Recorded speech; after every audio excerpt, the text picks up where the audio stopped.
Hey all welcome to Greeshma logs. నేను మీ Suma. I hope all dream good. మీరందరూ ఆరోగ్యంగా సంతోషంగా ఉండాలని మనస్ఫూర్తిగా కోరుకుంటూ ఇవాటి నా లాగ్ స్టార్ట్ చేసేస్తున్నాను. ఇవాటి నా లాగ్ వచ్చేసి మీకు ఇన్ఫర్మేటివ్గా అనిపిస్తే చిన్న లైక్ చేసి షేర్ చేసి సబ్స్క్రైబ్ చేసుకోండి. సో దట్ నేను చేసే ఏ వీడియో అయినా మీ వరకు రీచ్ అవుతుంది. అలాగే నా లాగ్ వచ్చేసి రాఖీ ఫెస్టివల్ రోజు తీసిన లాగ్ అండి. ఆ రోజైతే నేను మా ఊరు వెళ్ళాల్సి ఉండే కానీ వెళ్ళలేదు, చాలా లాంగ్ ఉంది, అందుకే వెళ్ళలేకపోయాను. అదిగాక నేను ఒక 3 డేస్ తర్వాత ఒక ఫంక్షన్కి వెళ్ళాల్సింది. ఇంకా 3 డేస్ తర్వాత వెళ్ళాలి, మళ్ళీ ఇప్పుడు వెళ్ళాలంటే పిల్లలతోటి అస్సలు అవ్వలేదండి. అందుకే నేను ఇంటికి వెళ్ళలేదు. కానీ మా తమ్ముడికి నేనైతే ఈ ఇయర్ రాఖీ కట్టలేకపోయాను. దానివల్ల చాలా ఫీల్ అయ్యాను. కానీ ఇంకేం చేస్తాం, లాంగ్లో ఉన్నాం కాబట్టి తప్పలేదు. అలాగే మా హస్బెండ్ వాళ్ళ ఫ్రెండ్ వాళ్ళైతే వచ్చారు. తనకైతే వాళ్ళ హస్బెండ్కి అయితే నేను కట్టాను, మా హస్బెండ్కి అయితే తను కట్టేసింది. ఇంకా నేను వెళ్ళలేదు అనే ఫీలింగ్ అయితే నాకైతే కొంచెం తగ్గిందనమాట వాళ్ళు వచ్చినందుకు. తర్వాత ఇంకా వాళ్ళైతే ఇంకా వాళ్ళ ఊరు వెళ్తున్నారు, మా ఫ్రెండ్ వాళ్ళు వాళ్ళ అన్నయ్య వాళ్ళకి రాఖీ కట్టడానికి. ఇంకా వాళ్ళు వెళ్ళిపోయారు. వెంటనే వెళ్ళిపోయిన తర్వాత ఈవినింగ్ అయితే నేనైతే గోంగూర టమాటా కర్రీ అయితే చేశాను. ఈవినింగ్ టైంలో కొంచెం ఆయిల్ పోసుకొని జీలకర్ర వేసుకొని టమాటా పచ్చిమిర్చి పసుపు వేసుకొని అయితే ఫ్రై చేసుకున్నాను. అవి కొంచెం గోల్డెన్ బ్రౌన్ వచ్చేంత వరకు ఫ్రై చేసుకున్న తర్వాత గోంగూర అయితే నేను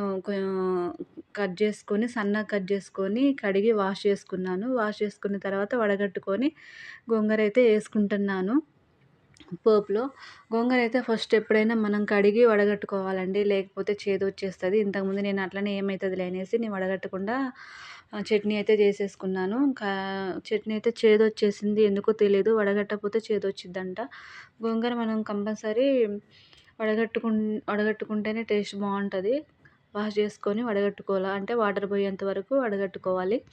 తర్వాత ఇంక పోపులో వేసుకున్న తర్వాత అవి కొంచెం మగ్గిన తర్వాత నేను టమాటా అయితే వేసుకొని సాల్ట్ వేసుకొని మగ్గించుకున్నాను.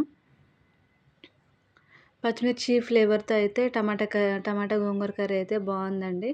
అయితే పిల్లలైతే తినలేదు, అందుకే నేను కొంచెం పచ్చిమిర్చి కొంచెం కారం అయితే వేసాను. మన టేస్ట్ని బట్టి మనం వేసుకోవచ్చు.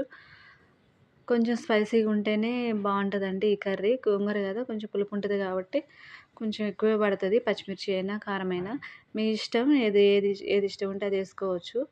కానీ పచ్చిమిర్చి ఫ్లేవర్తో అయితే టేస్ట్ అయితే సూపర్ వచ్చిందండి.